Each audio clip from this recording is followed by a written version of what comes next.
अहम ख़बर के ॾियूं पन्नू आकिल वेझो ज़मीन की मालिकीअ तां झेड़े दौरान लठियूं ऐं कुहाड़ियूं लॻण सबब 13 ॼणा ज़ख़्मी थी पिया आहिनि। ॻोठ गुजर बागड़ी में थियल झेड़े जे नतीजे में मुश्ताक मरी, एहसान, सिकंदर, आबिद, अर्जुन, राजा कृष्ण ऐं ॿिया सख़्त ज़ख़्मी थी पिया।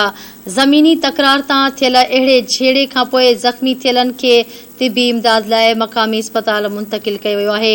इलाइक़े वासियुनि ॿुधायो त झेड़ो ज़मीन जी मालिकीअ तां थियो आहे, जंहिं खां पोइ इलाइक़े में छिकताइण वारो माहौल पैदा थी वियो आहे।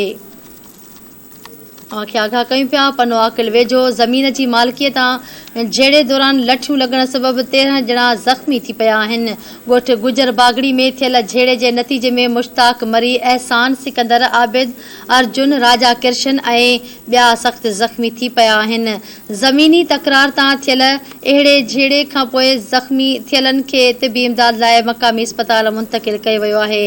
इलाइक़े वासियुनि ॿुधायो त झेड़ो ज़मीन जी मालिकीअ तां थियो आहे, जंहिं खां पोइ इलाइक़े में छिकताइण वारो माहौल पैदा थी वियो।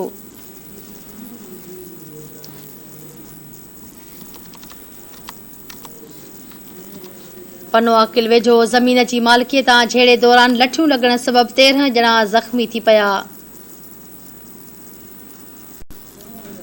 ॻोठ गुजर बागड़ीअ में थियल झेड़े जे नतीजे में मुश्ताक मरी, एहसान, सिकंदर, आबिद, अर्जुन, राजा कृष्ण ऐं ॿिया सख़्त ज़ख़्मी थी पिया। ज़मीनी तकरार तां थियल अहिड़े झेड़े खां पोइ ज़ख़्मी थियलनि खे तिबी इमदाद लाइ अस्पताल मुंतक़िल कयो वियो।